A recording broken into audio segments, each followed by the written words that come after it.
In the previous video, we defined the term electron affinity, and we looked at electron affinities for lithium, beryllium, and boron. So we talked about their respective values and what they meant in terms of structure of the neutral atom and of the ion that formed. In this video, we're going to talk about trends for electron affinity.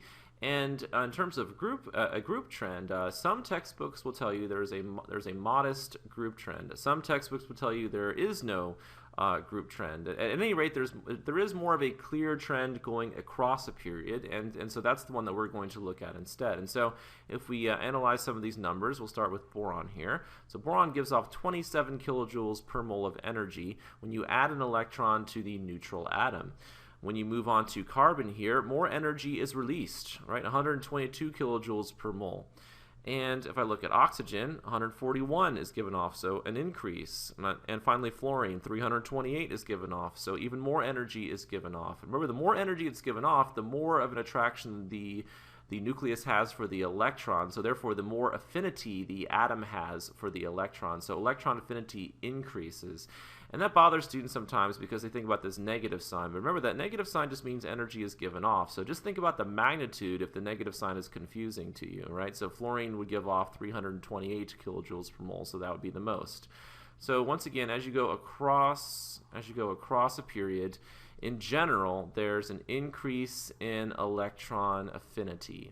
And so there are several exceptions to that general trend, and we talked about a few in the previous video, right? We talked about why beryllium doesn't have an affinity for an electron, and we also talked about the reason that this number don't quite fit up with our trend.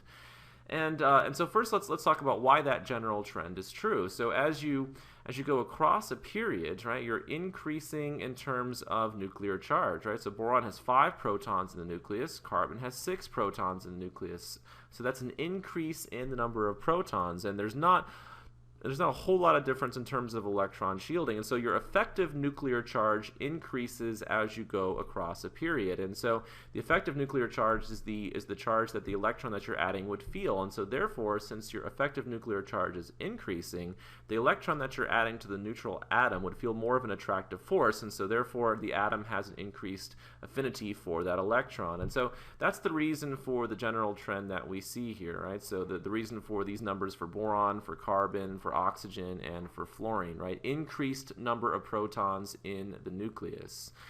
All right, let's think about one of the exceptions to that general trend, right? We can see nitrogen has an electron affinity of 0, which means it's going to take energy to add an electron to the neutral nitrogen atom. And let's think about that in terms of electron configurations. So for nitrogen's electron configuration would be 1s2, 2s2, and 2p3. So if you want to put that into orbital notation, right, we'd have the 1s orbital here, 2s orbital, and then we have 3p orbitals in the second energy level.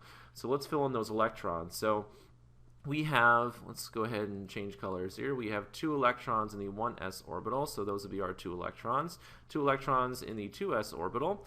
And then when we get to the p orbitals, right, we have 3p electrons. So we're going to put 1 electron in this orbital, in this p orbital, 1 in this one, and then finally 1 in this one. So that's the neutral atom. If we wanted to add an electron to nitrogen, right? So we can see that we have a half-filled p subshell here. So if we're going to add an electron, we're going to add an electron to one of these p orbitals, and let's say we add the electron to this one over here.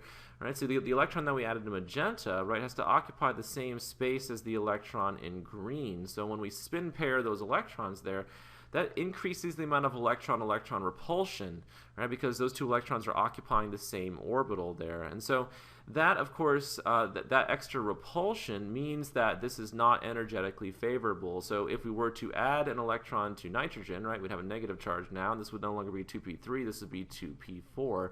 And again, that extra electron-electron repulsion is the reason that you usually see given in textbooks for the fact that nitrogen does not have an affinity for an electron.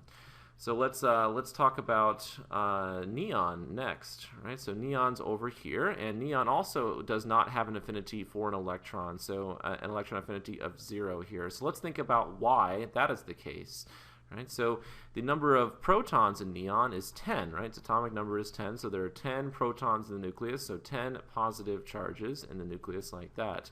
And there are 10 electrons, right? So if we think about where those electrons are, right, there are 2 electrons in the inner shell. So here's my very crude representation of the inner shell there with 2 electrons, and then 8 electrons in this shell here. So in the second energy level, right, 8 electrons in this shell like that. And so if you were to think about adding an electron to neon, let's go ahead and write neon's electron configuration here. So neon would be 1s2, 2s2, 2p6. And so let's just talk about where I'm getting those numbers for my diagram here, right? So the 2 electrons in the inner shell would be these 2 electrons, and the 8 in this outer shell here would be the 2 and the 6, right? So 2 and 6 give us 8. And so this is our electron configuration for neon, and just a little picture about what it would look like. If you wanted to add an electron to neon, right, your second energy level is full, so you have to move to the third energy level. So you have to open up a new shell. So if I wanted to add an electron to neon, it would have to go into a new energy level. So the electron would have to go into the 3s orbital. So 3s1, this will make this negative charge now, and we know that it's a new energy level. So we can talk about the electron we're adding being on average further away from the nucleus. Right, so that would be the picture, and we know that this positive 10 is going to try to attract this electron that we added. However, you have all of these inner shell electrons here shielding this other electron, and so because of these electrons in here, right, repelling it and screening the outer electron from that positive 10 charge, the atom has no affinity for that electron in magenta that we are adding, and so that's the reason for the value that you see here for the electron affinity of neon. So it doesn't have an affinity for an electron, and so this anion would be very unstable. And so the idea is, of course, that neon lacks the sufficient nuclear charge, right? It doesn't have enough positive charge in the nucleus to attract the electron in magenta that we would be adding to form the anion here. And so that's the idea. And so hopefully this just gives you a little bit more insight into the general trend for electron affinity and also some of the exceptions.